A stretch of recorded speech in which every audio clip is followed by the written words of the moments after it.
Coming up on this week's show, the all-in-one Sega console of our dreams. An Atari classic could be getting a sequel. And we celebrate Amiga gaming with our guest, Paul Driscoll.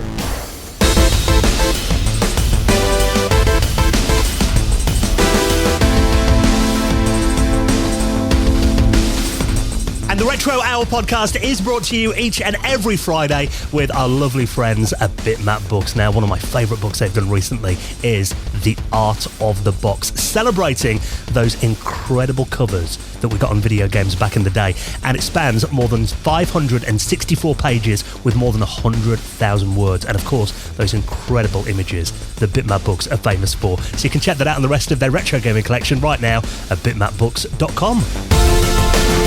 Hello and welcome to the Retro Hour podcast, episode number 436, your weekly dose of retro gaming and technology news with me, Dan Wood.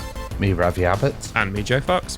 And a very warm welcome to the show. First episode of July, and we all might sound a little bit tired this week. I'm literally pretty much mainlining caffeine right now after the incredible event that we had over the weekend. Of course, we were all there in Nottingham for Ravi's Kickstart 02 event, celebrating the Commodore Amiga.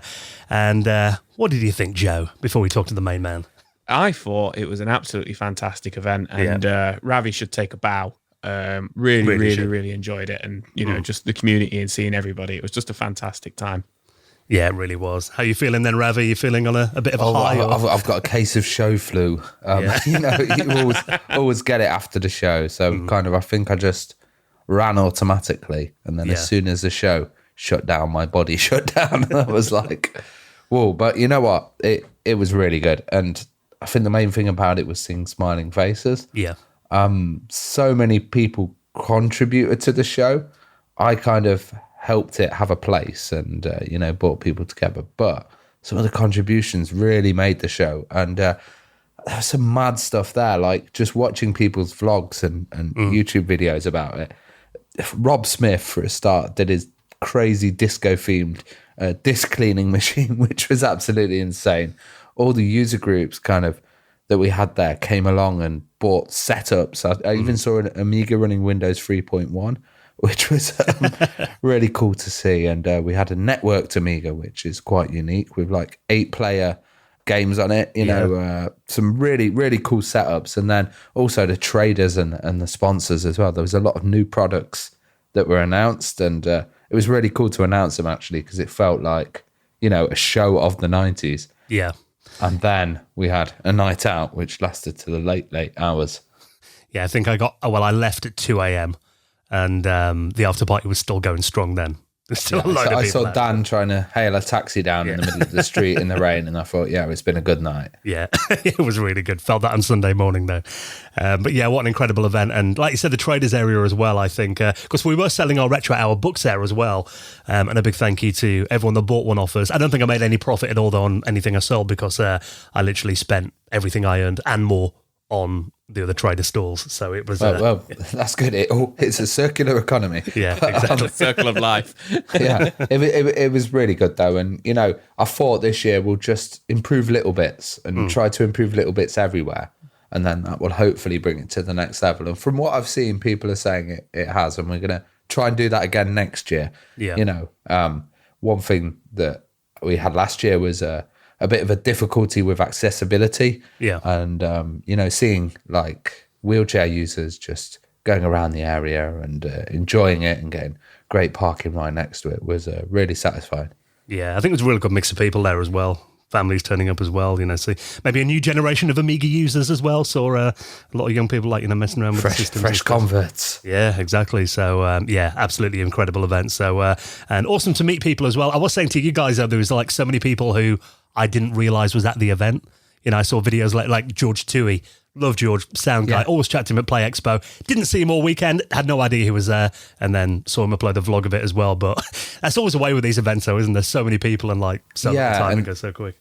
And just having the help really helped out this year. I had a boat of car, John, off the Amigos podcast hosting, and he did just such a fantastic job because last year I hosted the panels. I did all of that stuff. I even DJ'd and set up the sound. So, having John doing that just meant I could enjoy it a little bit more. And there's no one better for doing interviews on Amiga games. Well, if people miss those, are they going to be uploaded anywhere? Can people catch up? Yeah, with them? so they're all going out on the Amigos podcast. Right. 2 of them have been video, and the other ones are going to be in audio. So They're going to go out on the RSS feed of Amigos podcast and also on their YouTube channel. Fantastic. So that's Amigos Retro Gaming. Brilliant. And great to meet a bunch of our crew as well. Plenty of patrons out there.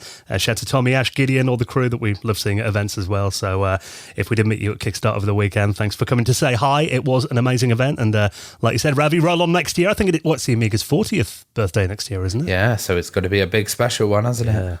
Well, since we're all talking about Amiga, and pretty much it's been the only thing on our mind this weekend, we thought that we'd do a Amiga episode this week on the podcast. Because we're going to be joined by someone else from the wonderful world of podcasting, and who is an incredible author as well, who actually puts out free books that are an incredible standard as well. Because when I heard this book was free, I'll be honest, I assumed it was going to be maybe a 50 kind of page PDF kind of thing. This is over 360 pages, and this is a new book that celebrates Amiga gaming. Now, I guess this week is going to be Paul Driscoll, who you might know as the Drisk on social media, and the RGDS podcast, and used to be on Retro Asylum as well. And this book is just like a real celebration of Amiga games, isn't it? Yeah, totally. And like Paul has been podcasting before us, he was on the retro scene in the early days of podcasting, and he's absolutely fantastic. I've seen him at shows, and I'm really proud to have contributed to this book as well. He's done loads actually, like the cover tape wars. He's got a lot of content coming out, and it's all good quality. You'd think these kind of top Amiga games lists are going to be exactly the same all over the internet, and Paul's definitely got some strange ones in there. Yeah, well, this it's volume 1, isn't it? So there's going to be another book that comes out in a couple of weeks' time.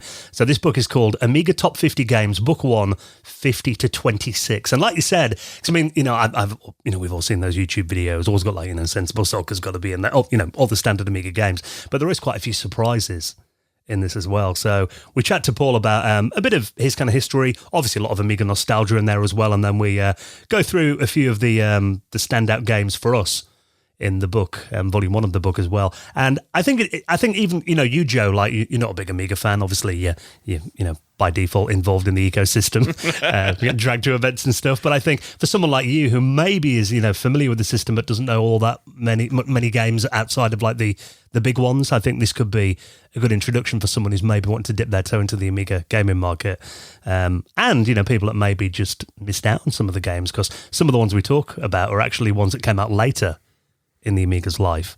You and him have a bit of a geek out about late Amiga FPS games, don't you, Ravi? Yeah, and Polish games and stuff like that. These people that entered the scene and still kind of push development long beyond Commodore's demise. Yeah, so I know we talk about the Amiga a lot, but, we love it. So going to be looking forward to this. Celebrating Amiga gaming with our guest, Paul Driscoll. He's coming up on the show in around half an hour from now. But the way the podcast works, first half of the show is when we bring you up to speed on what's been happening in the wonderful world of retro from over the last 7 days. And this is news that I've seen absolutely everywhere this week, that there are some details emerging of the long-rumoured and much-hyped Crazy Taxi reboot. Yeah, so I think it was the back end of 2023. Sega announced they were doing a bunch of kind of remakes of Golden Axe and Streets of Rage and obviously Crazy Taxi. I say remakes, reboots, however you want to look at it. Not remasters, luckily, so not just putting the same old game out. They're new games. But we've yet to have any sort of footage of Crazy Taxi. We've seen a bit of like Golden Axe and stuff like that. But yeah, this week, Sega have released a video with the directors and producers of the new Crazy Taxi game. No footage at the moment. They're essentially announcing what the game is going to be and who is behind the game, that they are actually building the team at the moment. Like there's a bit of footage of like the level designs and stuff, and then playing with Unreal Engine and doing kind of buildings and stuff like that, Yeah. So they've announced it is, as you say, it's going to be built in the Unreal Engine. It's going to be based on the West Coast of America, which I'm fairly sure Crazy Taxi always was anyway. But the big thing they've announced is it is actually going to be an open world game. So it's going to be completely open world, and there is going to be other players driving around in the world. So they don't use the word like MMO, like massive multiplayer online, but that was kind of like what it felt like to me, what they were saying in it. You know, you're going to be driving around having these crazy taxi rides, picking up, you know, customers and stuff, but there's going to be other people to kind of dodging the traffic and doing these mad stunts and just driving around in this crazy world. You know, sounds like GTA 5 kind of thing, doesn't it? Like, yeah, it does a little bit. My only worry is it takes away from what Crazy Taxi is, a party game, an arcade party game. You know, I don't want it to become this like huge like side quest, like massive open world collectathon kind of game. I can see why they've done that though. But Dan, you're a huge Crazy Taxi fan. What do you think of that? Yeah, I agree with you as well. I mean, to me, Crazy Taxi's always been a the single player arcade experience, which really draws me to it. I'm interested in this. I mean, it's I must admit I don't really like to, with the risk of sounding antisocial, I'm not all that big on kind of playing online games with people I don't know. Yeah. You've got no friends. Well, I mean, I play, me and my brother go online on Call of Duty, but we do private matches and, my nephew might come on as well. We have a bit of a chat. But yeah, it's like, I don't know if it's because, it depends on how the mechanics of this are going to work. For example, when I play Call of Duty online, it's not all that much fun because I don't play it enough to be good at the game. So I just get my arse handed to me all throughout. And that's no fun when that happens. I think what you need to do is look at the team that are behind this because, it's really huge. The developers they've got on that, and also look at the promotion video. The money has been spent on making this look really cool, and it's in Japanese, so hard for us to understand. But they've got a huge Crazy Taxi in this room. They're doing it all on sets. This isn't your Kickstart video. This is like going to be something huge, and for Sega to put that much effort in, I think it's they're gonna have their designs on the line. So I think it's going to be well thought about. Well, Kenji Kano, who did the original Crazy Taxi, he was a director and producer of the original game. He's back for this. So I think that does give me confidence. Obviously, he knows how the game should work. And there's no KFC and all these adverts that were in there before. Maybe you'd just be wandering around fast food stores. Yeah. Well, I imagine they probably, it is quite common these days that you get kind of brands sponsoring video games to get product placement. I mean, it's always been a thing. But I imagine if it was a massive open world like this, it could be plenty of product placement opportunities there. But I think you're right, Ravi. I think having this team behind it, I think it does sound like a very ambitious game change to the mechanics. And it always felt like, Japan's take on America rather than kind of Americans doing it. And I think it was the same with the Sonic games. Where they had, what was it, Sonic Heroes? Sonic Adventure and Sonic Heroes. Yeah, I know which ones you mean, yeah. Yeah, it's got that kind of like Japanese take on American culture, and I always like that angle. And I think this will be, Crazy Taxi is obviously a very famous franchise. It sounds like they're really putting a lot of effort into this. It sounds like it's going to be like a proper AAA game. Yeah. Doesn't it? So, we haven't got many details so far, but if you want to check out that video, like you said, Ravi, it's all in Japanese, but I'm sure you can kind of follow and get a little look at what they're working on right now. And they are currently hiring the level designers and character modelers and concept artists as well. So, no release date is yet, but looks like we are getting a massive new Crazy Taxi game. We'll keep you posted on that. Now, while we're talking about sequels to famous video games, there is a new Yar's Revenge game coming out, isn't there? A little bit later on this summer, Yar's Rising. Yes, which we had Howard Scott Warshaw on the podcast, and he had mentioned that there was a second one, but it looks like it's now actually going to happen.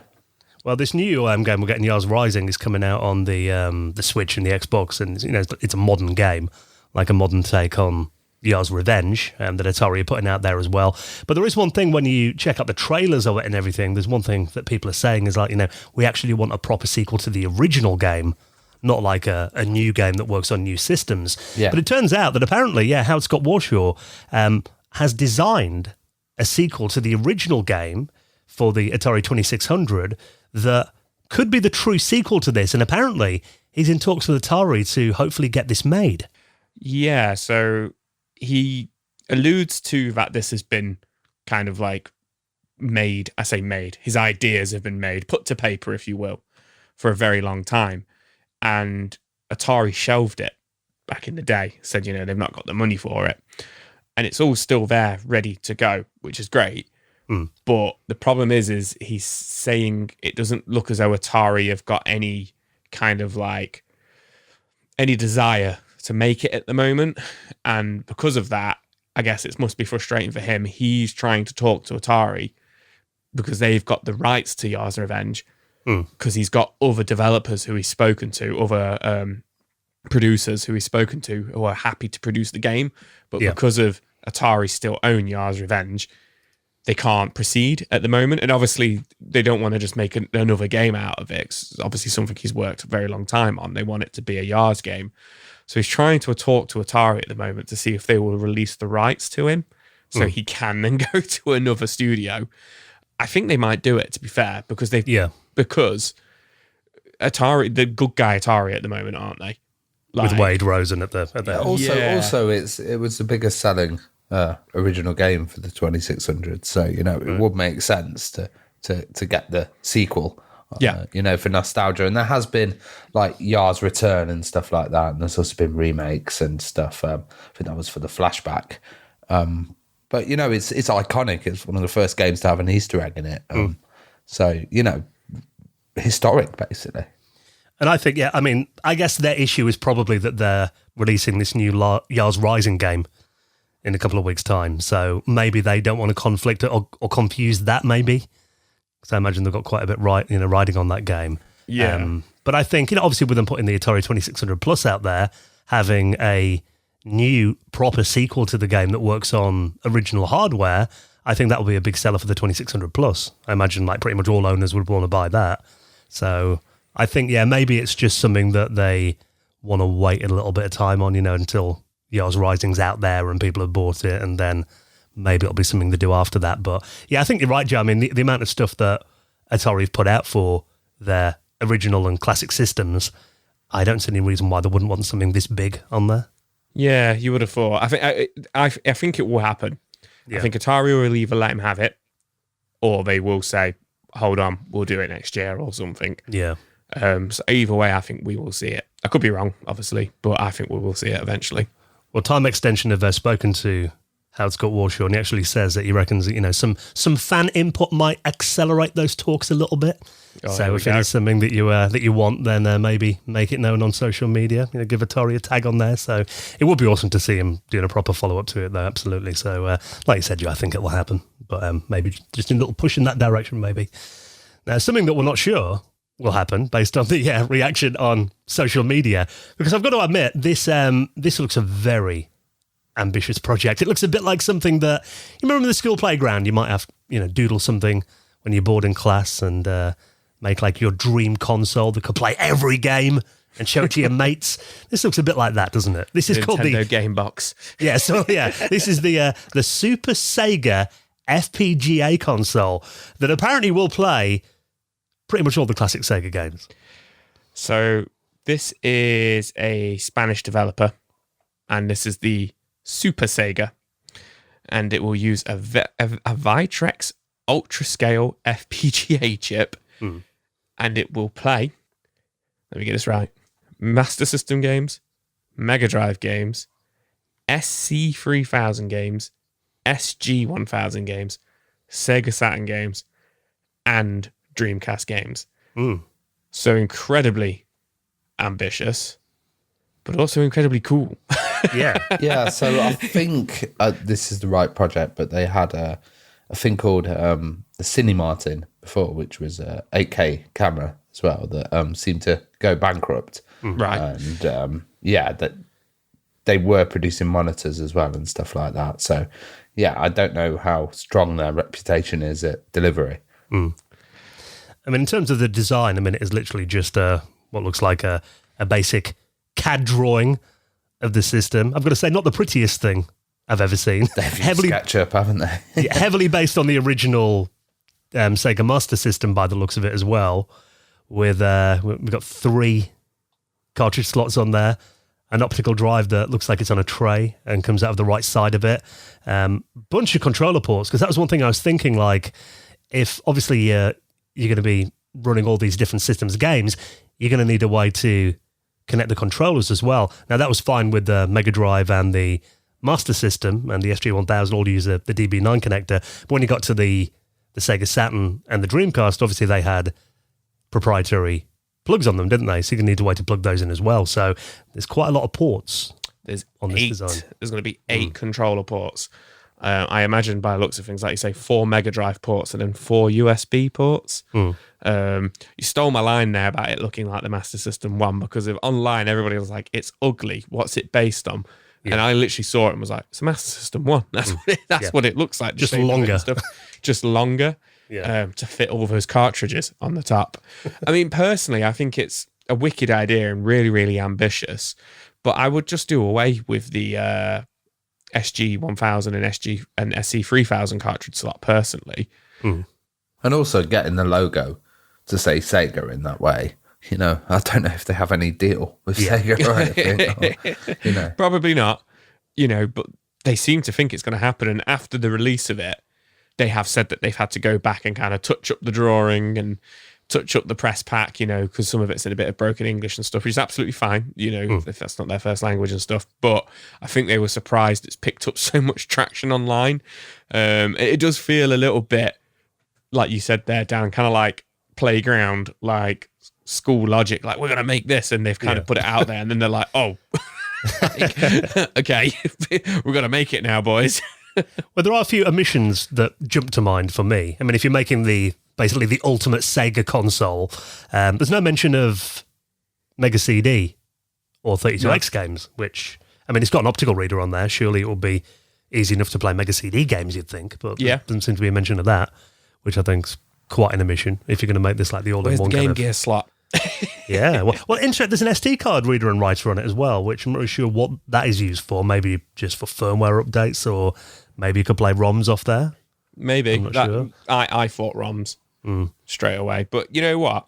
Call myself a Sega fan. I didn't even think of the Sega CD and the 32X. Yeah. And I think it's because I was so taken back by all the other options that are supposedly going to be in there. I think that's why I didn't think of them. But that's a very good point. And some people seem to be a little bit kind of skeptical as to whether FPGA is at the level where it could successfully run Dreamcast games so far. I mean, they're saying that it wasn't previously possible, but with this new FPGA they're using, apparently they reckon that will be powerful enough to run Dreamcast level games. So I've seen a few people skeptical about that though, but I mean, I think it looks extremely ambitious if it ever did come out. I mean, they're saying that they're not going to do a crowdfunder or anything for it just yet. They're going to actually get it up and running and make sure that it completely works. Yeah. Before anything like that, which I think is definitely the right way to do it. Hopefully take it around a few retro gaming events and let people see it in person. And like you said, Ravi, I think, I don't know how many talks I've had with Sega. Yeah. I imagine using the font and calling it the Super Sega, they might have some kind of legal loopholes to go through with Sega before they manage to get that. But I mean, even if they renamed it, I don't think that's a big deal. It's just a proof of concept image, isn't it? Yeah. Yeah, so, like I said, we remain cautiously optimistic because it will be an incredible thing to see, I think. So we'll keep an eye on that one. Now, before we hop into the life-size Super Monkey Ball controller, and I'm going to talk about the Commodore Plus 4 again. And I'm boring you guys, but it's so incredible at the moment what's going on that system. So we'll talk about that in just a sec. Before we do, a quick reminder and a quick welcome to a few new patrons who joined us over the last couple of weeks. It was hilarious because we were at the Kickstarter event over the weekend selling our books, and I put on Discord that the books were basically discounted for patrons by £5. And this guy came over to me and he said, I've heard that you discount the book for patrons. I went, yeah. He goes, give me a minute. Got his phone out, walked away. He goes, right, I'm a patron now. So you managed to get £5 for his book. So, quite a salesman, Dan. Exactly. So, I mean, we did have an amazing meetup with a bunch of patrons over the weekend. We are going to be doing our patrons hangout as well this coming Sunday, which was the June hangout that we moved into July because I don't think we're in any fit state to do that on Sunday after Kickstart. So if you want to join us for that, now is a very good time to join us on our wonderful Patreon community. You get lots of perks as well, including access to our After Hours podcast if you're a gold member or above. I'm trying to think, what was the latest episode that we did? We recorded one last week. Interactive video that was games. It. Yeah. Yeah, which came out last week, which I think was episode 41. Yeah, some very 43. different choices. 43. I always get it wrong. Yeah, well, we tried to think of a theme for it. Yeah, Ravi said interactive, and at first I was like, well, aren't all video games interactive? But we kind of came up with, like, it's games that use kind of weird control mechanisms, or, you know, we had a few VR games in there as well, and a few, like, weird arcade games too. So it's actually quite a fun episode to do. So if you join us on Patreon right now as a gold member or above, you unlock all 43 episodes of that. So you can check that out. You get the normal episode ad-free, and we put a couple of extra news stories in every week just for our wonderful patrons. But of course, the main reason that you're doing it is just to support this podcast and make sure that we can keep bringing out new episodes every single week. And let's welcome in our latest members into the most prestigious high score table in the world of retro gaming, and that is the Retro Hour Hall of Fame. Hall of Fame! And a massive thank you to Cameron Malik, Paul Jones, Graham Crump, and Nick Reducin, who all joined us on Patreon over the last week or two. Thank you so much for your support. And if you'd like to join the amazing patrons community, all the details to sign up are on the website at theretrohour.com. So we always like talking about weird control mechanisms for video games. And actually, this one looks like it plays quite well. This is they're calling it a life-size Super Monkey Ball controller. Yeah, which kind of put me off because I thought it would be a human inside that. Right. Like running around. get me in the ball, lads. Yeah, if it's life size, that would make a good TV show, wouldn't it? Like, What do they call it? Zorbing, is it, when you go in it and water and like a massive ball? Exactly. But this is an amazing little DIY project, and I'd love it for the innovativeness. If you haven't played Super Monkey Ball, it's quite good with the thumbsticks. Like controlling the little monkey inside the ball, and it's basically a buttons game and tilting. I think there's a Wii version of it as well. Where I used to spend hours after nightclubbing doing that and having absolutely awful balance after a few drinks and trying to complete it. It was like our go-to game. But the way that this guy's done it is a real budget option. So he's basically got a mouse, turned it upside down, put some ball bearings in it, which would probably be used for a skateboard wheel, then put a ball in it, built this cardboard mount, and got two deodorant, the roll-on deodorants. Yeah, there's 3 of them, isn't there? Yeah. Yeah, he's got those, and he's put them at the side. And it works surprisingly well. It works so well. So this is Dr. Tom Tilley, who's got a great channel. And he initially... He's the guy that did that massive Game & Watch, didn't he, a couple of years ago that we talked about? Yeah. And he originally did this for a football game, I believe, which we're not interested in. We're interested in Super Monkey Ball, aren't we, Ravi? But the reason behind it is because the main character in Super Monkey Ball is called, is it II? IG or II? Yeah, II. And then there's like baby and there's a few of it. And it's spelt AI. And he said the reason he's done it is because of AI is getting introduced into so many modern games. Why not double that and introduce AI, which I thought was quite funny. But like you say, Ravi, it's such a DIY made out of cardboard and plastic deodorant rollers and stuff. It works fantastically, doesn't it? He's even 3D printed the monkey and put him in the ball, who does stay upright. I mean, I wouldn't even be able to get him to work like that before they go. Well, he's also played it in Katamari Damacy, and I think Marble Madness would be the logical choice for this next. A proper retro one, which also has that kind of ball control. I'm sure there's quite a few like that. Missile Command might be quite cool. Anything with a trackball, really, I suppose. I mean, the Super Monkey Ball arcade game had a trackball. So, it would make sense, like you just said there, Dan. Any game with a trackball, this would work fantastically on. I'm too rough-handed to use this, so it'd fall apart in like 5 minutes of me playing on it. So Rob Smith at the Kickstarter event had a floating boing ball. Yes. That lit up. This is his next project, isn't it? A light up Amiga ball that plugs into your system that you can control games with. Yeah, so there you go, Rob. Have that idea on us. But it looks incredible. So you want to check out that life-size Super Monkey Ball controller.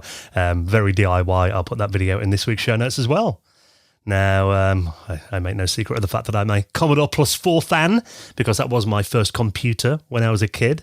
Kind of the black sheep of the Commodore family. Was meant to be the successor to the Commodore 64. Quite a big failure in most of the world. But it's incredible what is happening on that scene at the moment. Many thanks to a few guys who do these incredible ports of games that previously not only were never released on the Commodore Plus 4, but also people didn't think were possible.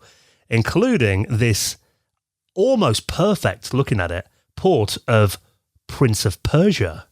You would have loved this as a child, Dan, wouldn't you? Oh my God. Yeah, well, I mean, I remember playing Prince of Persia first on a DOS PC at my cousin's house and being, really fell in love with that, the rotoscope graphics and everything.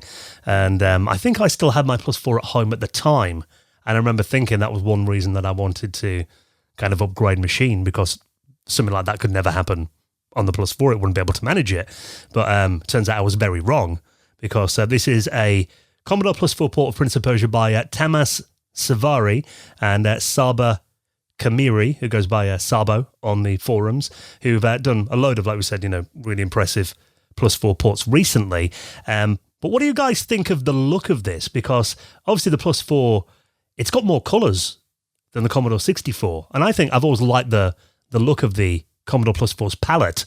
And I think it works really well in this port. It looks beautiful. I think it looks nice. Like the Prime version for me was the Mac version. Yeah. Because I thought that looked really clean and it just had that style. But, for the limitations on this system, it's absolutely bonkers.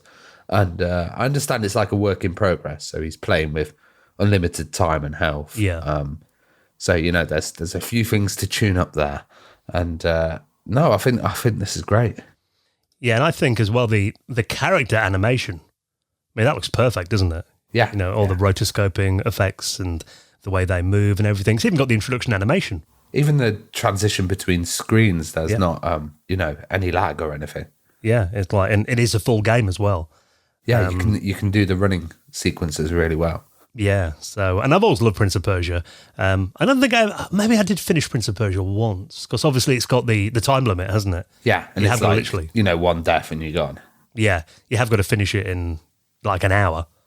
Otherwise, the time runs out and it's game over. I must have used a cheat to see the end of it at some point, I think, on the Amiga.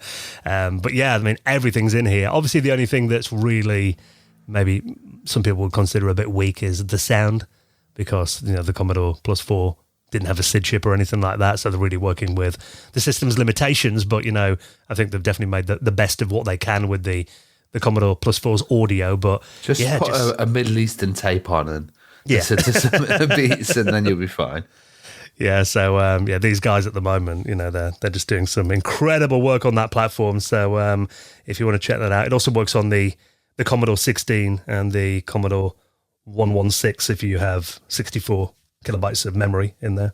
So we'll work on those machines as well. So there's a free download, like you said, a work in progress, but you can check that out right now on the Plus4 World website. I'll link that up. And of course, all the rest of the stories, you don't have to Google around. I save you the job every week. Just check the notes section of your podcast app or head to the website, click through from theretrohour.com. Right, then we're going to be celebrating Amiga games, because we're all on a proper Amiga high after Kickstarter the weekend, with our special guest, Drisk. He's coming up in a minute, talking about his amazing new book. Before we do that, let's take a quick second to give a massive thank you to a regular sponsor of the Retro Hour podcast, and that is our wonderful friends at Shopify. You know them. They're the one with this sound. The sound of making money. And we did say that, at retro gaming events, these little point-of-sale systems are an absolute lifesaver. And we were using them over the weekend as well. We had a couple of stores up and running, didn't we, Ravi? Yeah, it was really simple, actually. Just worked straight away. And, I wasn't scared that I was going to lose any payments or anything like that. And, that's essential at that point. You can't come back a week later and be like, your payment hasn't gone through. Yeah.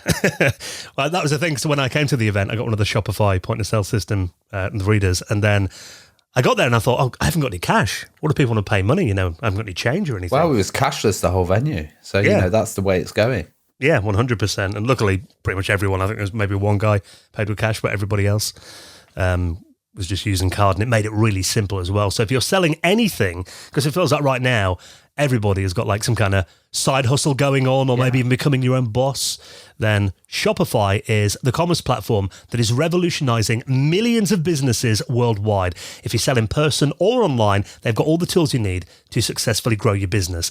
Now, they even take care of selling on your social media marketplaces.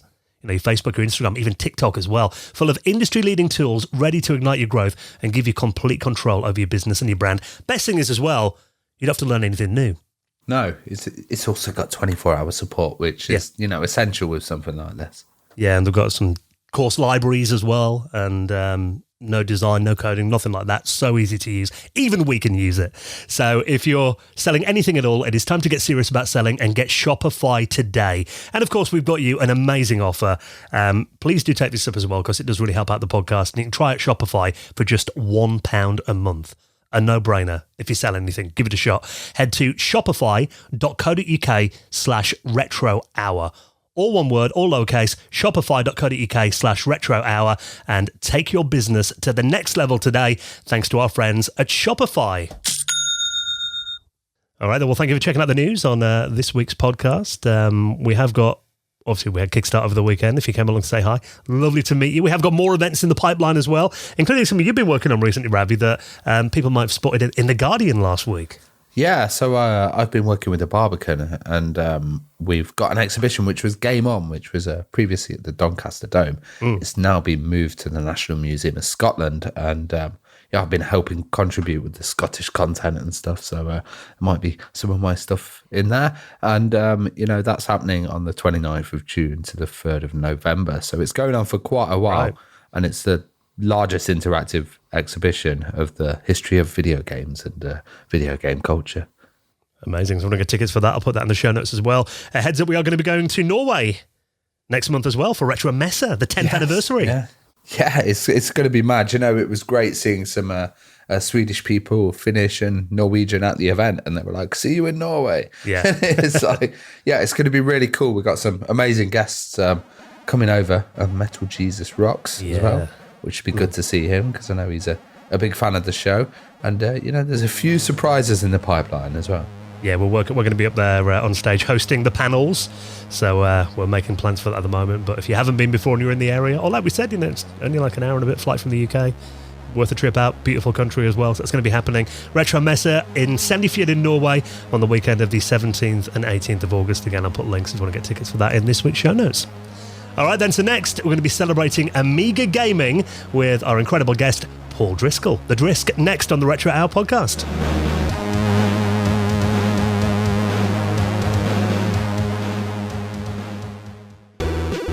You're listening to the Retro Hour podcast, and it's time to welcome on our very special guest this week. And of course, one thing I love about doing this show is that we welcome on all aspects of retro gaming, all aspects of technology, all people from different parts of the community, people that made games back in the day, people that love it like we do.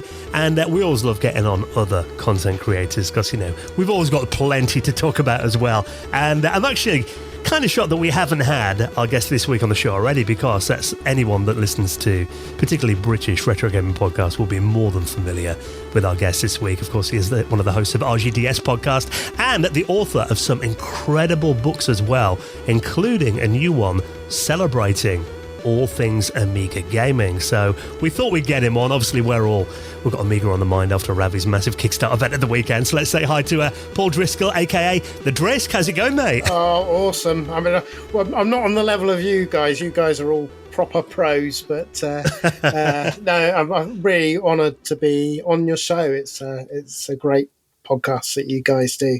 I mean, you've been obviously in the podcast sphere for many years. We'll get into, your work on RGDS and Retro Asylum before that as well. Yeah. But one thing we always like to do with our guests is kind of get a bit geeky at the start and find out where you got the bug. I mean, do you remember your first ever gaming experience or computer? Kind of what happened then? What first got you into it all? Yeah, so I mean, my parents had a really obscure console. That was probably the first thing, with the Interton Video Computer 4000. Very few people heard of it. Basically, it was a cheap German knockoff of the Atari, but really bad. But it was cheap, and that's where my parents got it. But to be honest, the first time I really got into gaming was with the Spectrum, the ZX Spectrum. My dad had the 48K, the rubber key Wonder. And I just fell in love with games at that point. It was the experience of, things like Ant Attack and Attic Attack and all those wonderful initial early games that, just experiencing it was just another world. And I was completely sold at that point and in love with gaming ever since. How did you get hold of your games? So in the Spectrum days, I was a good boy. I bought them all. I didn't really know that you could do tape to tape because I was probably too young for all of that. So it was buying, and I remember I used to go to Boots and Dixon's quite a bit. They used to sell, particularly Boots, I have a lot of memories of, and WH Smith's, just buying the games there. And there used to be a video rental store, sort of mum and pops type place, and they used to have a lot of the Mastertronic and Codemaster games available. So that I used to be a good boy, but then obviously when we got to Amiga, I learned other ways. It's interesting you mentioned Mastertronic there as well, because I mean I was I was a Commodore Plus 4 owner when I was a kid, and they were one of the few companies that still supported the Plus 4 into the late 80s and even early 90s. But I mean, those games were just, it felt like because they were so affordable, like $1.99, that would generally be, you can maybe get that in a magazine out your pocket money each month. And it just felt like, it wasn't really worth pirating those games because they were like, they made them affordable for kids. Well, it was an amazing time, wasn't it? Because you had, not only did you have like these $1.99 games, and they were good. There were some really good ones. I mean, you had the premium of the Mastertronic, but there was like, there were $2.99 things like, the Magic Knight series. They were amazing. But, Codemasters had Dizzy. Everything was great. But also, because I'm probably a similar age to both of you guys, but you had the cover disc wars or cover tape wars at that time, where all the magazines were just putting on like 7 or 8 games, full games to enjoy. So, I mean, that was fantastic as well because because I'd missed a lot of the games from the early 80s because of my age, but I was getting all of these games for well, not free, but 7 games on a magazine. So I was a big fan buying all the magazines like Crash and Your Sinclair and Sinclair User. I just went whichever was best. And you'd actually done a bookzine about the cover tape wars as well. I did, yeah. On RGDS, we did a podcast on it, going through some of the highlights of those. And I did a bookzine, as you mentioned. Nothing quite like the Amiga books. It really was just a sort of like 50-page booklet. But it just sort of captured some of the amazing ones you had, like Batty and things.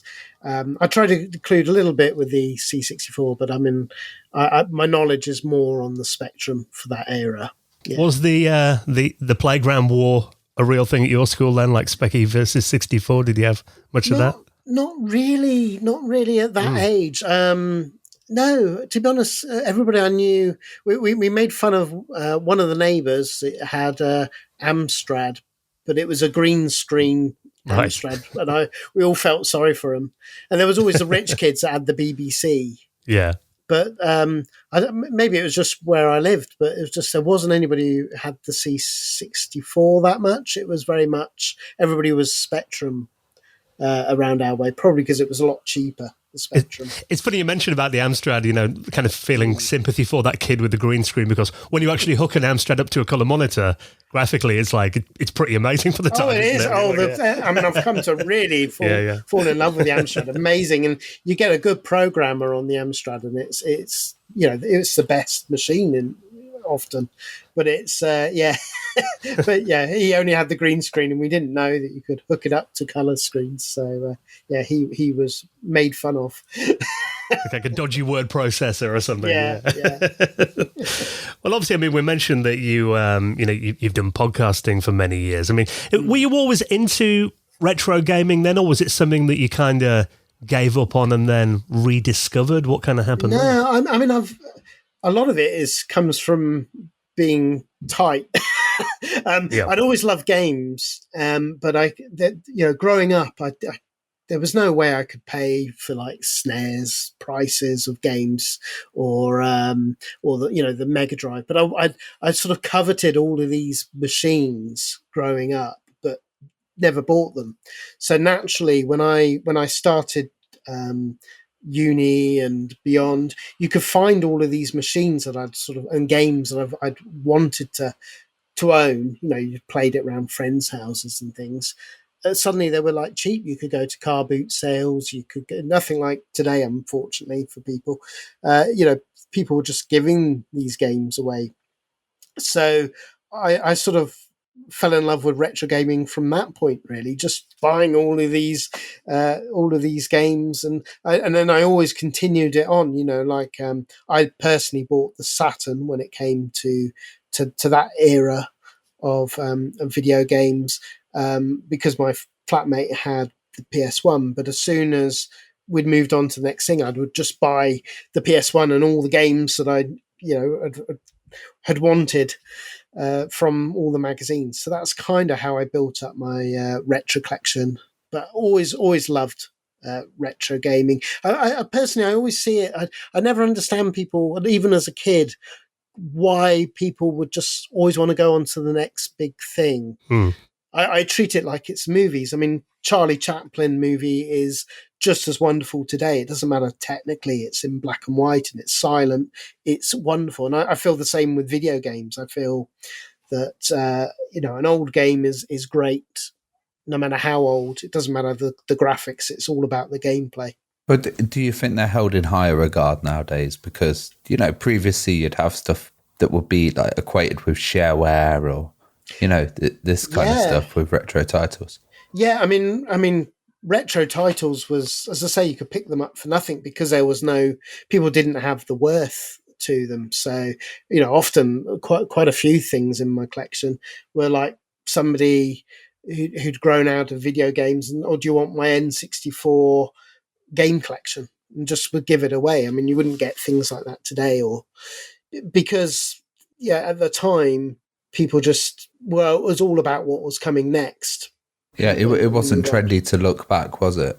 No, and I've never been one to be trendy, so I followed my own path, and I'm glad I did. And of course, we live in this wonderful world now where, thankfully, there's so many ways, not just physically owning games, but there's emulation, there's EverDrives, there's all these wonderful, FPGA, misters and things like that. There's so many ways people can experience and enjoy these fantastic classics. And I think it's so important. I'm a big advocate of preservation because, you look at the movie industry, the amount of silent movies in that early period that's been lost to time, big names of movies that have just been completely lost.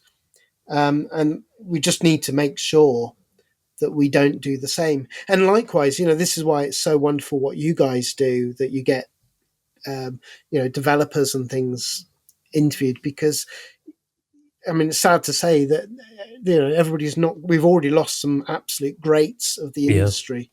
So it's so important to capture these voices and the histories of these games, the first person histories of these games, absolutely vital. So kudos to both of you guys and to everybody else in the community that's helping preserve this.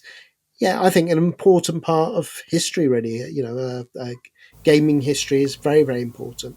So, we've been listening to you for many years, Paul. You mentioned our podcast there. You were podcasting long before us. And I was wondering what those early days of the kind of retro podcasting scene was like in the UK.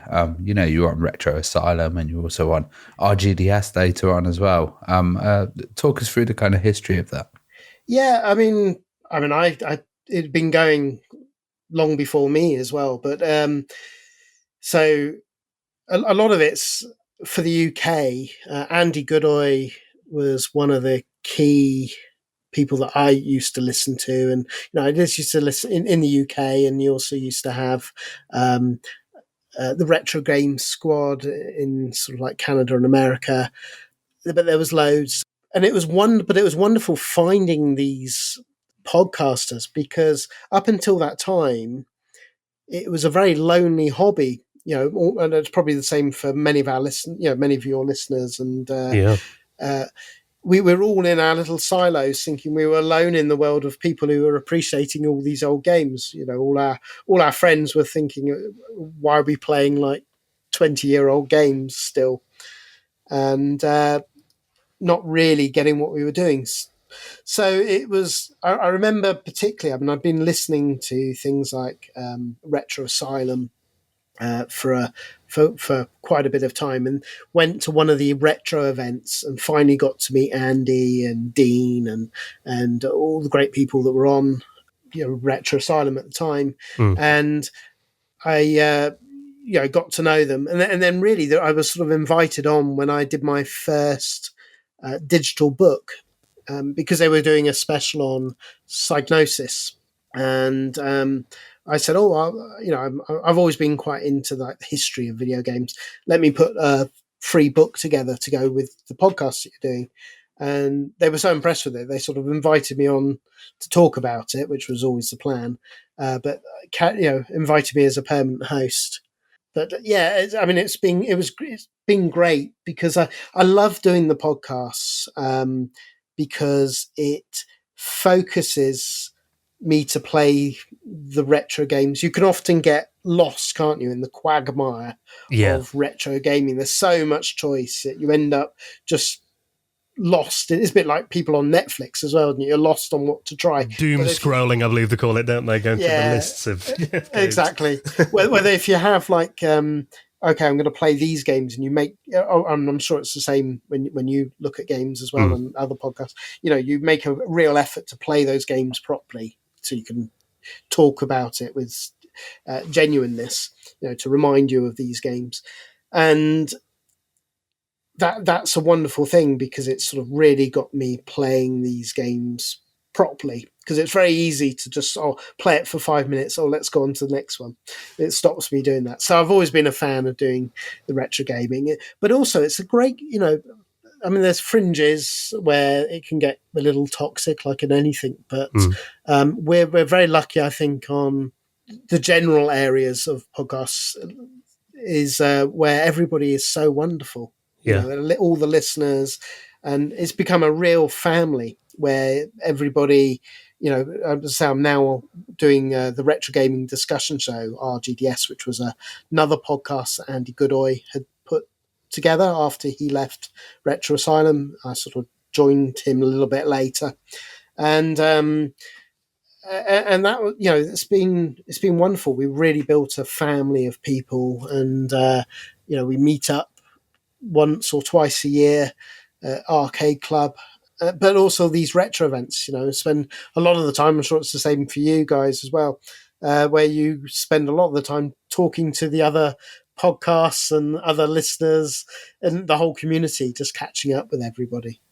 100%. Well, you're on episode number 342 of RGDS at the moment. Obviously, I'll link that in the show notes for, there may be one or two people that haven't heard it. I'm sure most people will have, but I'll put that in there if people want to link through to it. But obviously, you did mention that these books that you've done to not only complement RGDS, but also other kind of free books that you've put out there. Before we get into the current one, what else have you done then over the years in terms of books? Lots. I'll try and give you links for the show notes. But so I did the Psygnosis one. That was the first one I did. To be honest, though, I've put that in book one of the Amiga, where it's because it was just a smaller book. I've given one part of the Psygnosis, the actual history itself is part of it in this book. But I've done probably the big ones to mention is I've done a Star Wars video game book. That's a very popular one. Nice. Where I've gone through every single video game at the time, it hasn't moved on that much since. And there's some really wonderful obscure ones, like there's a Famicom only Namco developed Star Wars game that is absolutely crazy. If you never played it, it's done by Kishimoto, who did Pac-Land. And yes, it's brilliant. But there's some wonderful obscure ones on like the Sharp X68000, Death Star something. But anyway, there's all these wonderful obscure games. So Star Wars is a really good book. That was in my RGDS days. I did one on Mastertronics at RGDS. Retro Asylum days.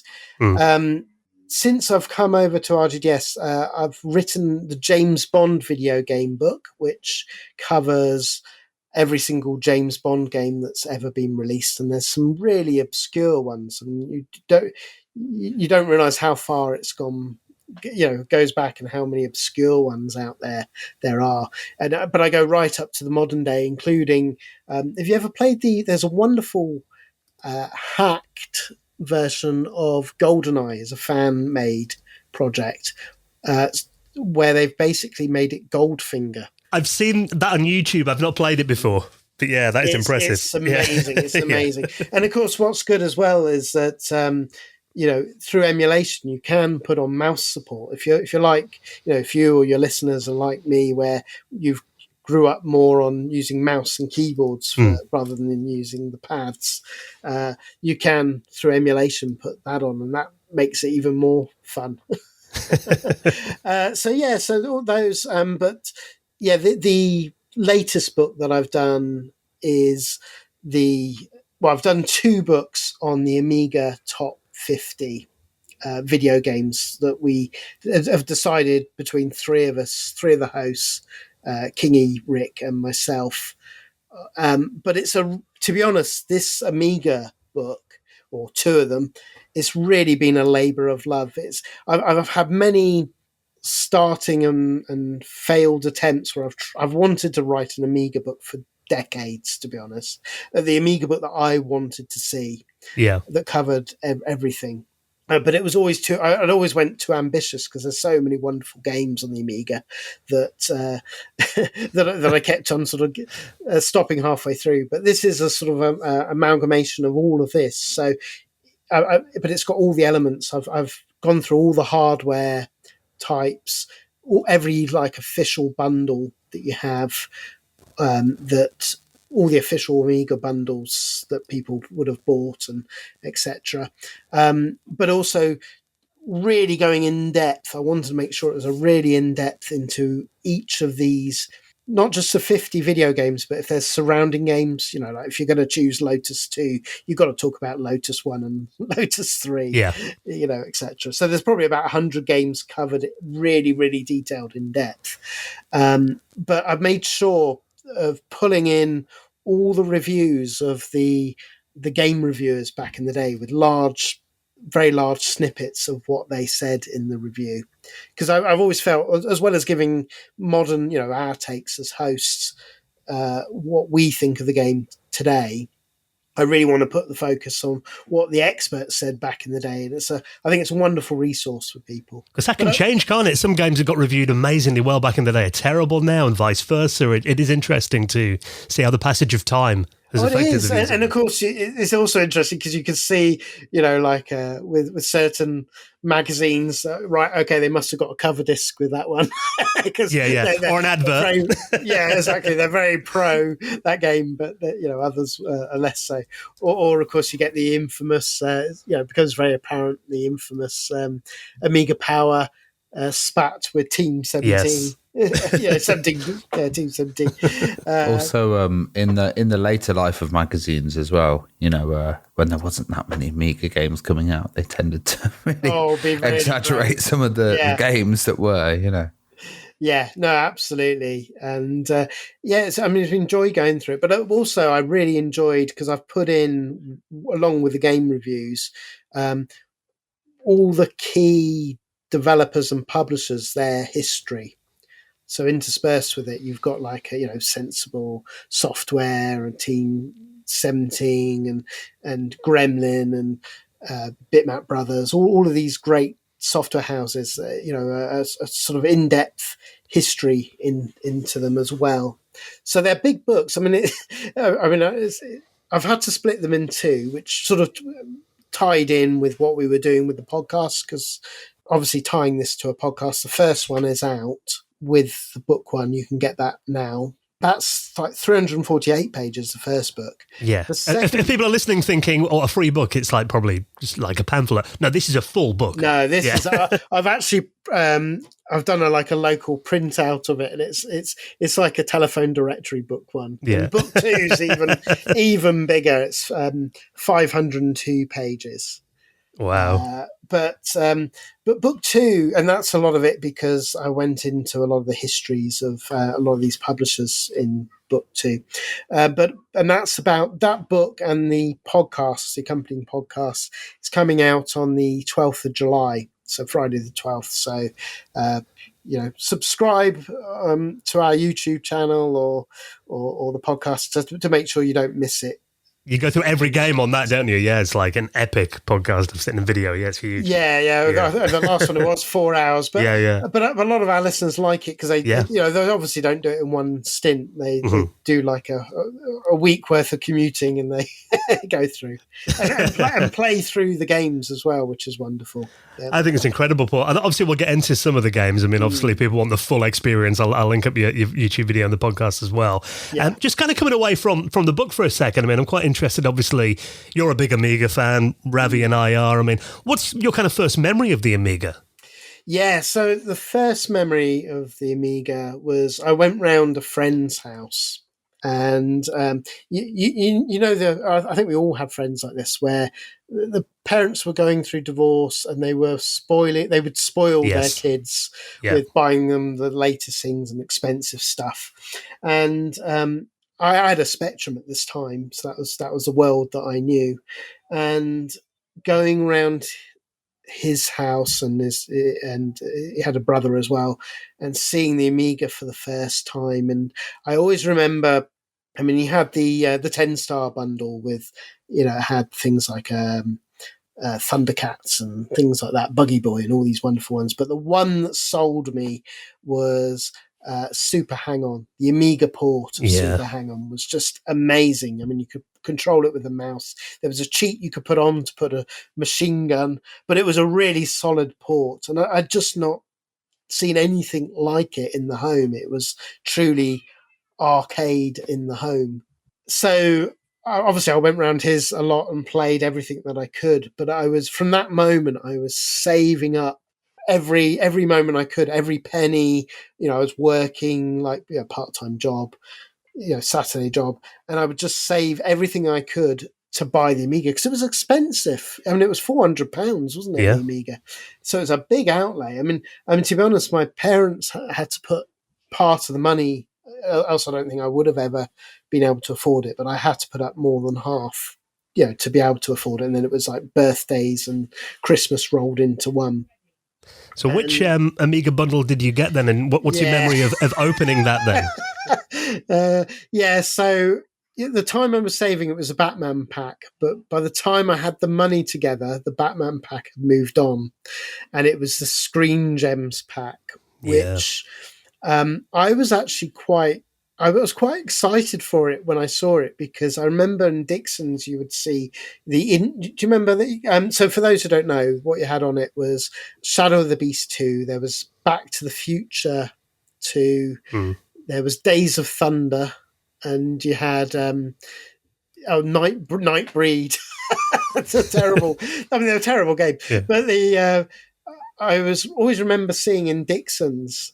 The intro of Back to the Future 2, it had the car take off, fly off, and you'd see like Marty and good representation of what seemed a good representation of Marty McFly in the dock. And I'm thinking this is the one that I want. And in fact, the exact one that I bought was that bundle, but I bought it through somewhere where I also got like the Sega arcade pack with it. Right. Off. If people look at page 10 of book 1, the first book, you'll actually see that was the very advert. I put it in for my benefit, really. That was the very advert that I bought my Amiga with. And it was great. It had Kickoff 2 also included with it. And it also had, as I say, they turned out not to be very good, but you had Outrun and you had Afterburner and you had Shinobi and Alien Syndrome and all these games. And I was a big Sega nut, so I was in my element. I mean, one thing I will say that thankfully it was the US version of Afterburner, not the terrible Activision Amiga version. So for years, I was like, I couldn't understand why people were being so harsh of Afterburner, thinking, well, no, it wasn't that bad, it wasn't like Outrun disaster. It was because because Sega was so sickened of what Activision had done with Afterburner, they actually developed their own version and released it in the US.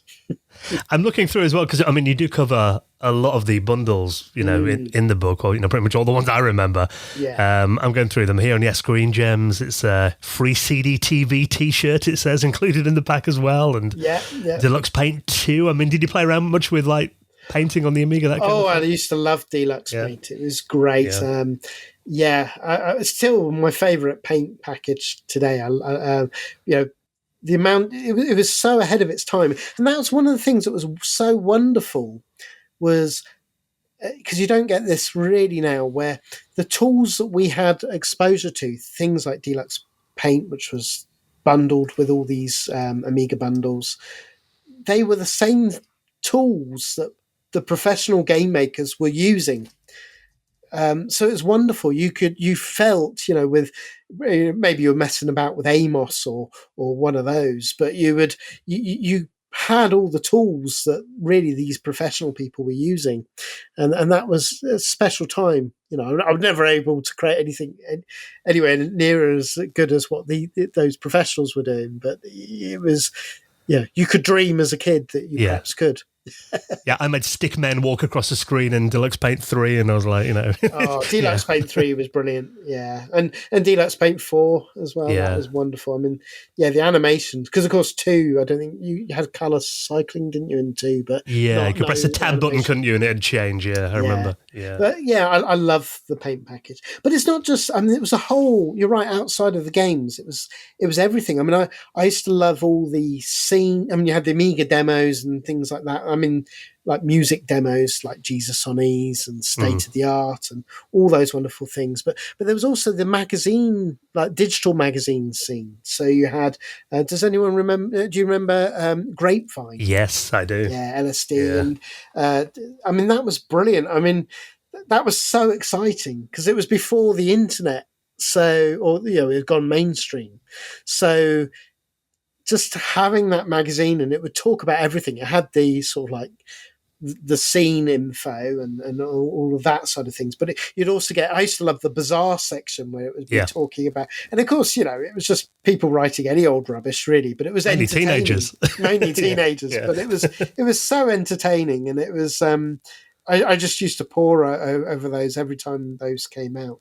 But it was that whole experience. The Amiga was so much more than just its games. And you mentioned in the book about the Amiga kind of straddling the bedroom coder and the AAA game period. And I think Worms was one of those huge titles where it kind of, came from a bedroom coder.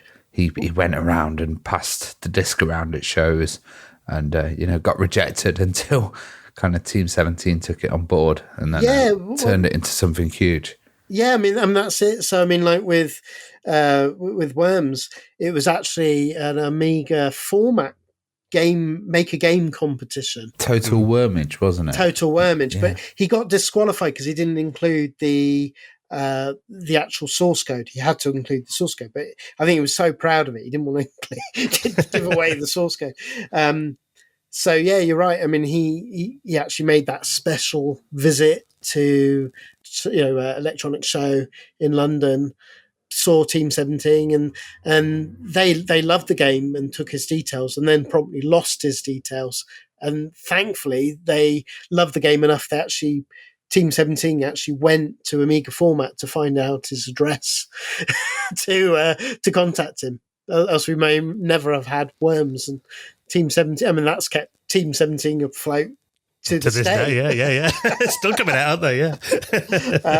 But we could have easily never had Worms if they'd not made that effort to try and find his address again. So. I'm glad that worked out that way as well. Because even if if Amiga Format had published it or something, it would have probably never have been as big as it was. Well, exactly. Yeah. If it'd been, if he'd released it and just got his 2000 winning award from Amiga format. It was only like in the hardware. I mean, it probably would have disappeared, as you say. Yeah. Well, going through the book, I mean, at the start, there's a really great section where you actually, it's just like a little sidebar there where there's current options to emulate the Amiga. So anyone that kind of jumps into this, and you got like the A500 Mini there, and obviously software emulation as well. And you mentioned about the adverts, and I'm going through here and I'm looking through those, the Silica adverts. Yeah. God, they still jump off the page today.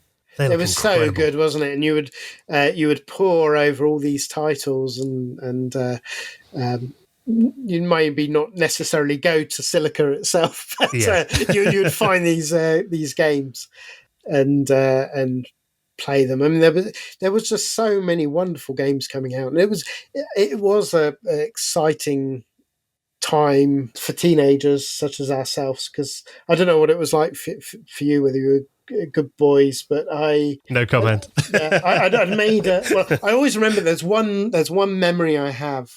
This really got me into the scene, but I had a friend just phone me up out the blue and said, "What are you doing? Come round right now and arrange to stay the night and bring as many blank discs as you can, floppy discs." And I arranged it and went straight there, and I used all my money to buy as many floppy disks, from shops as I could. And basically his cousin was like a really big pirate distributor, basically. And because he'd gone away on holiday with his family, he'd left his entire collection. It was like boxed up to the ceiling. I've never seen so many of those. You remember the old floppy disk boxes? Yeah, I've still got a few of them, but they still look incredible today, like a world of wonder inside them. Oh, it was wonderful. And there we were with like both our Amigas hooked up and just copying as fast as we could. And that, it was just like a kids in a candy store, I mean, it was wonderful. And that was my first, you knew people on the sort of like schoolyard where you would get to know the latest games and swap and things. But through that I was able to like make quite contacts, and then I was used to do all the tricks for the postal service where you'd put glue on the stamp, so you'd send it and then they would stamp it and then you could wipe it off. I think I read that one in Grapevine. I think that was it all worked. I think that's where I got the ideas with the things. They all worked. Putting tape round everything as well. That was another one on Grapevine. I've got a feeling the Amiga piracy scene kept the jiffy bag industry alive for most of the early 90s. Reuse them all. But it was a magical time. But I mean, I always made a point, as much as my every penny that I earned went on buying video games as well. And because I'd always, even since the early days, I always had that ethos that if I really liked a game, I wanted the physical copy. And because it's special, wouldn't it? I mean, I miss the days you'd get the big box and you get the manual, and you'd be excitedly pouring through the manual on the bus on your way home. And I mean, they're so joyless, aren't they, with modern games? It's just like a coaster. You've got to, you might as well not buy a physical game. There's no manual. There's nothing. Just a key to download it, really, these days, isn't it? It is, and it's quite disparaging, really. I don't know about you, but I pretty much, for the most part, stopped buying modern games physical. I've just gone digital because there's just no point in this generation. Yeah. No, I think we're not going to have much choice soon by the sounds of it. At one point, did you have to kind of update the games that you were copying as well? Because, different models of Amiga, you had ECS and AGA. And I was kind of wondering which was your favourite model and your favourite kind of period. Yeah, so I as I say, I had the Amiga 500 with a 1 meg. And then I managed to convince my dad a number of years later to not buy a PC and buy an Amiga 1200 instead. So when that had come out, and that was a desktop dynamite bundle for the 1200. I never took the steps of the 600 or the A500 plus. I never saw the point of them.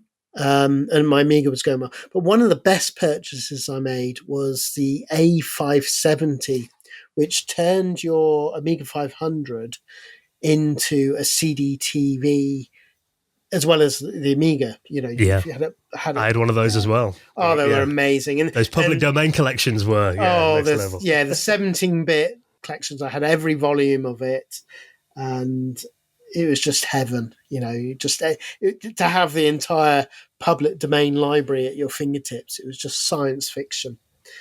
I'm still going through that and finding stuff today. I think 30 years later, I love it. Yeah, I mean, I've put on my Amiga Mini. I actually found a process to rip out the entire 17-bit. So what was on the CD in the format, to convert it to a format like ADF, and that the Amiga Mini can read. So that's wonderful, because you've basically got them all downloaded then of that entire collection. And you're right, there's so many ones that you forget about today. It really was wonderful, the public domain scene. So many great games and demos and just a whole host of amazing things. Well, you mentioned before about, we all had a friend whose parents were like going through a divorce, and the kids are kind of get, maybe treated a bit better than they normally would, or spoiled a bit more. Yeah. I had a friend, my friend Ricky, he got a CD TV. You mentioned that, the actual, one that looked like a sleek black video recorder. I remember his dad buying one of those, and I'm looking through the, in the book here, you do cover all of the different models of the Amiga, including like the big box ones. I mean, were you familiar with those back in the day much? Because I saw them in like the Silica adverts, and then I'd see the price and be like, well, I'm never going to be able to afford one of those. I mean, was that ever anything you were interested in, like, the Amiga 2000 and 3000? Not really. I mean, the 4000, I covered. I knew somebody who had the 4000, and I thought that was an amazing machine. It was a dream to have, but it was just out of my price range at that time. And I was happy with, because to be honest, I'm not. That's probably the same as you guys, where I think you stuck it out right to the end, didn't you, with the Amigas? Until 2001, I think I used mine as my main machine. Wow, yeah. So, I mean, for me, once I started uni, so that was probably 1995, I still brought my Amiga down with me, and it still would play all the games. But to be honest, I'd moved to PC at that point, and we'd hooked up network and all the wonderful games like Doom and all of these Quake and Duke Nukem and all those wonderful games. So I would still play the Amiga games that I'd loved, but I'd sort of stepped away from the newer games coming out, which is of course since then I've and this is decades ago, have played all those games that I missed out on that later period, and there really was some amazing games in the later period of the Amiga, and that's why it was so good. What with Ravi's section at the back of book 2 is some of his choices, because you didn't just go for ones that were your favorite necessarily, but some obscure ones that you wanted to shout out. Some very odd ones as well, and like a few of them were coming from Poland, and places that kind of added a bit of extra life to the Amiga on the end. Yeah, so I mean that was wonderful. I mean, I've been really enjoying it. But what was the name of that first-person shooter one that you suggested? I suggested Gloom, but also Genetic Species. Genetic Species. I played Gloom, but I'd never played Genetic Species, so that was a really wonderful. I mean, you need a souped-up Amiga for that, don't you? But it was impressive. It was really impressive, like the lighting effects on there and stuff. And I remember thinking, like, finally, we've got the FPS. And to be honest, the gameplay wasn't amazing on it. But just the fonts and the way it was designed worked. Of course, you've got like Dread and Grind now that are completely, kicking ass in that regard. But back then it was like, yeah, wow, this is pretty cool. And I remember that I think Citadel was another one that came out from Polish developers. And there was Trapped as well. And they only ever released a second, like a demo, Trapped 2. And I used to walk around like, oh, look, I can get in lifts and stuff like that. because they were so desperate at that period, that later period, to do the Doom beating, isn't it? Yeah.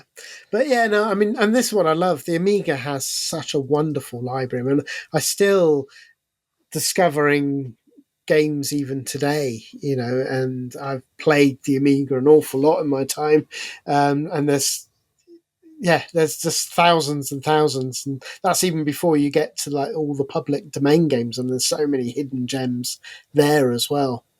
Yeah, I think you could easily do another, well, if you had the time, obviously, another like 4 or 5 volumes of these books. Oh, yeah. Well, one of the things I did at the back, I did the best of the genre, where I've chosen, for me personally, the best platform, driving, whatever it is, games. So at least that got me to talk about some of the ones that, sadly got missed out in the top 50, because you're right. I mean, top 50 games, even if it goes up to 100 because of all the surrounding games, is such a small section of what the Amiga has to offer. Well, this first book, then, it's book 1. You cover games 50 to 26 in here. And, Ravi and I do like to wang on about the Amiga quite a lot on this podcast. Most people are on board with it. I do get some people I like a bit, the knowledge isn't all that good on the Amiga. So we try and keep it accessible. And I think this is a good way to do it, because this will be a very good introduction to someone who may be, like our co-host Joe, he hears us talking about the Amiga, he's interested in it, but he might not know exactly where to jump in. So I think having these collections of books with these recommendations is really valuable for people that might be new to the Amiga scene or just want to dip their toe in the water. And I've kind of gone through and I've picked out, a few of the games from Volume 1 that kind of jump out in my memory. I mean, I don't know if you guys want to talk about these, because these are games that really I played as a child and I think still stand up today. The first one is a game called Stardust. And this was it was basically an asteroids clone, but it was really special, wasn't it? Oh, it was amazing. I mean, and of course, this is what then has become Housemarque. So they went on to great things as well, and obviously they released. But this was the game that essentially you had Bloodhouse and Techmark. So Techmark did Elfmania, and there were 2 Finnish developers, and they became Housemarque, which has become a household name to a lot of your listeners will know about that, I'm sure. But Stardust and Super Stardust was just amazing, wasn't it? It was asteroids up to the nines. It was had wonderful ray trace style graphics, amazing soundtrack, and such good gameplay. I mean, they really showed their talent. It's got that Team 17 smoothness about it as well. It? It's like, I don't know what FPS it runs at, but it's beautiful, beautiful smooth graphics on there. I remember getting that on an Amiga format cover disc, I think, and looking at it and thinking, it's just going to be an asteroids clone, and then playing it, I was like, oh no. Even the physics and the way it moved and the sound effects, it was like, again, like you said, it kind of felt like they were bringing this genre into the new decade. It felt like, such optimism, I think, even though obviously 1994, that was kind of the, getting towards the end of the Amiga's commercial life. Yeah, and of course you had that fantastic, there was the bonus level where you're going down the tunnels that still impresses today. I always thought that should have been like the intro level, because that was the most technically impressive one. And it's quite hard to get to it. But when you did, you were like, wow. Oh, it was. I mean, considering... it wasn't like on CD or anything, but it was, there were poorer attempts that they tried years later, didn't they? Other developers, and it didn't look as impressive as that. Microcosm. Yeah, Microcosm was a good example. It was amazing. I mean, but that is one of the things. I mean, to hit your first point, Dan, is I agree that, I hope with these books, for veterans, it's great. Obviously, veterans of the Amiga, they'll love reminiscing. But I really hope it will be a good guide for people that are wanting to dip their toe in the Amiga or new to the Amiga. Because not only have you got the best of the games, but I have tried to make it accessible, like at the beginning, saying cheap ways, giving video links, but cheap ways to enter, because a lot of people are scared off by emulation on the Amiga because it's complex, but there's ways of sidestepping it. You can do Launchbox as a video version that I linked to that somebody has done, and that's wonderful because it puts all the box art and you just click, and there's no disc swaps or anything because it's WHD, like little hard drive copies of these games, and it loads, and there are ways, and like Amiga, the Amiga Mini is wonderful as well. Yeah. I think it's a wonderful device. A lot of people don't realize it is open, so you can put any game you want on. You're not locked like a lot of these mini machines. Yeah, I think you're right, because a lot of people might have tried Amiga emulation maybe a decade ago when it was you had to find the Kickstart ROMs and you had to press F12 to swap the ADF files. It's coming a long way. Oh, it is. I mean, the last 10 years. And particularly with WHD, which is like these little hard drives, because I mean, the way I've got it set up for emulation, which is that link on the book, I followed the exact instructions that I've linked in the book. And it's just wonderful. With Launchbox, which is a free front-end app, you'll see all the box art of all the wonderful games. You can flip it over and read the back of the box as well. And I love it like that because it reminisces of having a physical collection where you can look longingly through the games, and you discover new gems through that. But the important thing is you just double click on the box and the game loads full screen. It's the right ratio, and away you go, which is it's wonderful.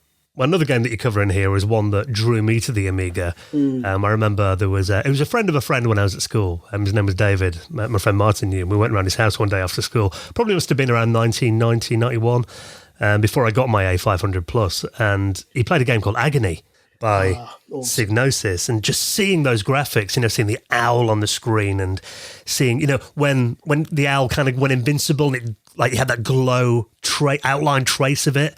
Seeing that and the water effects in it and the thunder and lightning and that game, it's interesting because when I first saw that, I was like, my jaw dropped. And then over the weekend at Ravi's Kickstart event, I had my CD32 there and I put the Rolling Agony demo on there for a while. And I mentioned our co-host Joe. He looked at it and he's like, what's that game? That looks amazing. So even 30 years later, that's still had the power to impress someone who wasn't that into the Amiga. It is. It's so impressive. And it's a wonderful story. I give the history of Agony because it's a particularly interesting story. But because these were kids from Belgium and they made that. Frank Sawyer, wasn't it? Yeah, Frank Sawyer did the graphics, yeah. And, but they made a special trip to London, again, the trading show, and to show Psygnosis their initial game. I mean, it was before they'd put the owl in and things. They put the owl in. They weren't forced to by Psygnosis, but they were so excited that Psygnosis had signed them up that they were, excitedly put an owl as the main sort of hero. What was it originally though? Was it like a spaceship or something? Yeah, I think it was just a generic sort of vehicle. I hadn't really thought it, but they decided to go through the fantasy setting. But one of the things that's called and I got this from Frank Sauer's got this amazing detailed website which I link in the book, but I've given elements of that was my principal research from going through it, and it was, you really appreciate the difficulty and efforts that they went through to make those graphics work. It's not like today where you could just simply, I'll just do all these layers. They would have to only have two colors on the background, black and white, but then run a copper routine on top to give you that wonderful gradiated feel, and you realize you sort of understand why they were so limited when it came to the actual enemies. They were sort of limited to the number of colors, and that's why perhaps you hear some people complain, the enemies are a little bit bland. Well, they were fighting to the best of their ability and what the Amiga could do. But yeah, I really love Agony. It looks so good on the CRT in particular, but even running it through a modern screen through emulation, you still, I really think it's some of the best graphics that the Amiga sort of can offer. And that Tim Wright music on the intro, that piano. Just hauntingly good. Goosebumps. Yeah, exactly.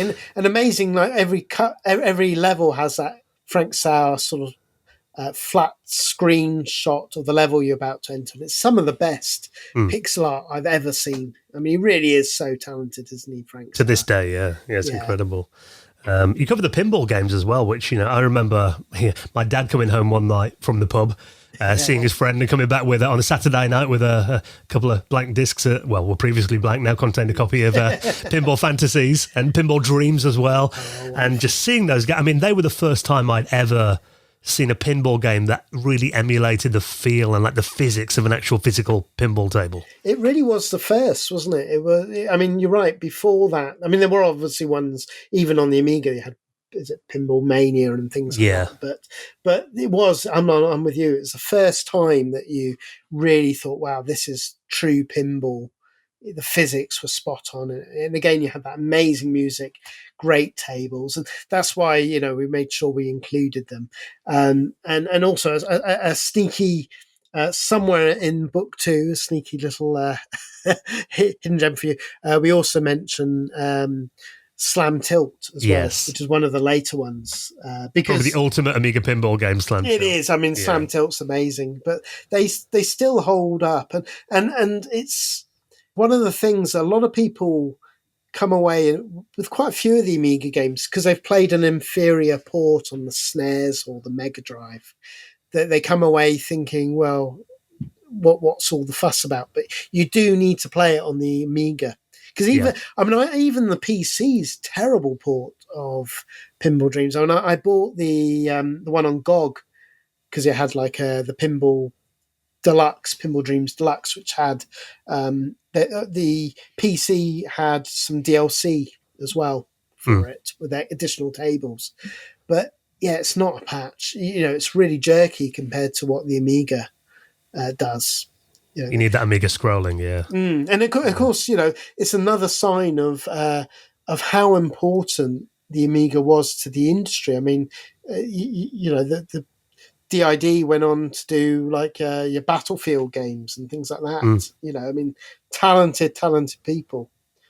I love as well that you cover some of the more, maybe the more obscure games as well that, are not the ones that we hear about all the time. For example, you mentioned Banshee, which I was probably one of the few people in the country who actually owned an Amiga CD32 console. Yeah. And that was one of my favourite games on it back in the day. And obviously you can play it on any Amiga these days.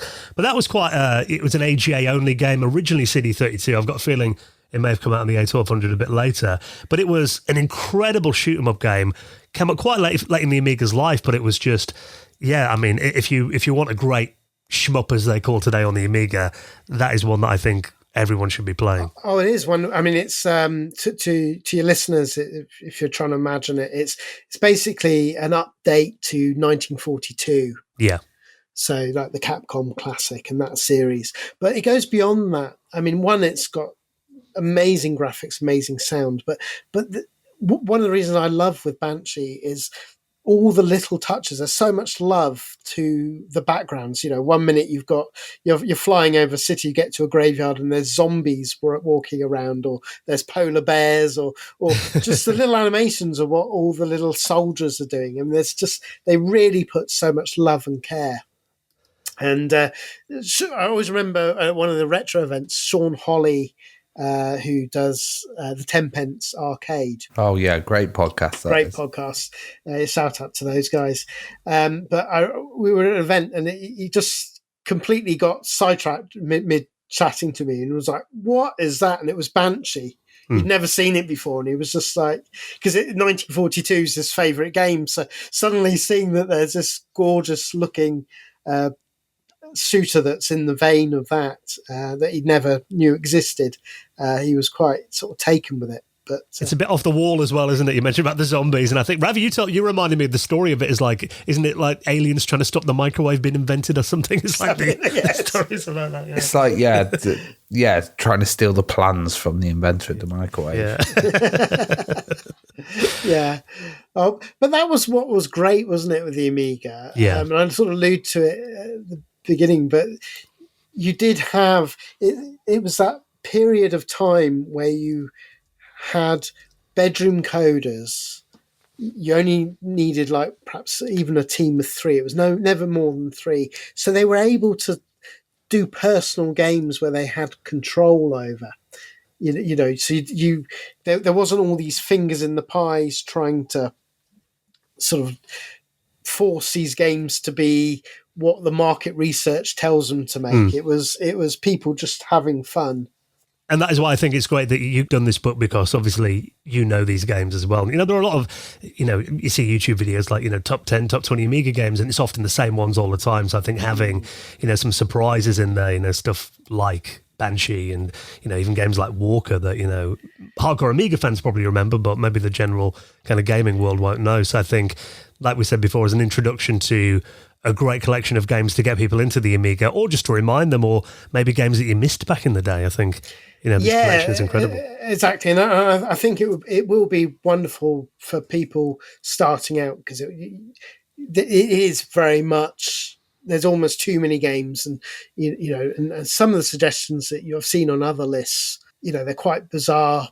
I mean, everybody has their memories. I don't take anything away, but I think this is quite a solid, interesting list for people to dip their toes in. And then, of course, at the back of the book, I've got hundreds of mini reviews of loads more games. So once you got through what we've put in the top 50, you can sort of like dip your toes and see some of the wider, more interesting, other interesting games to experiment. Yeah, it's not the same list that everybody puts out, of games every time. It's something different. Well, it was quite...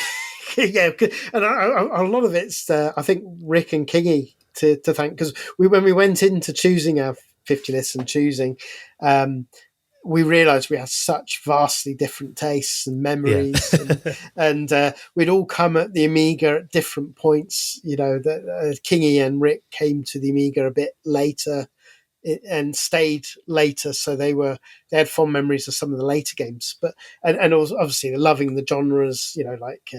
Rick loves his beat 'em ups and fought very hard for some of the beat 'em ups, but because of that, I think it's really good, because it made sure that it became an interesting list. I mean, it probably would have been if it was just down to me, it would have been quite a boring list of the usual hitters, because of the ones I love. So I think it's an interesting list for people to enjoy, and hopefully there'll be some interesting hidden gems for people to try.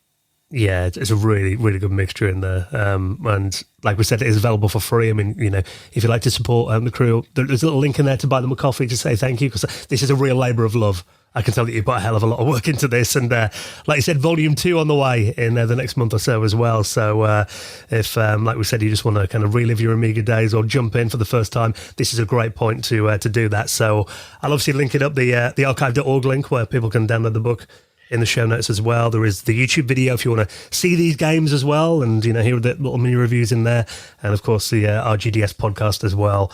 I'll put all that in the show notes so people can click through. So Paul, it's been always great to talk to you, mate, and it's we don't need any excuse to geek out about the Amiga for an hour, so thanks for coming on and chatting with us.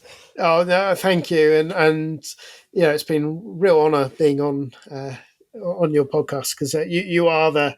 I remember when you started, it was like, how are these guys going to get like big name interviews every week, and yet somehow you've managed it and you knock it out the park every week. It's absolutely mind blowing. We still don't know how we do it, but yeah, very impressive. And thank you, mate. But I do want to say as well, because you mentioned with the Buy Me a Coffee, it was completely voluntary. I mean, people want to download, but also if people can't do the Buy Me a Coffee, just try and share it to other people. And the main thing is to get as many people to experience the Amiga. That's what I'm really hoping from this, is because I think it's a wonderful machine and it passed a lot of people by. But I do want to say to those that have already bought me a coffee, I was really humble, because I was not expecting anything from it. But the generosity of people has really touched me. I've been really taken. So thank you to all those people that have kindly given coffees to me.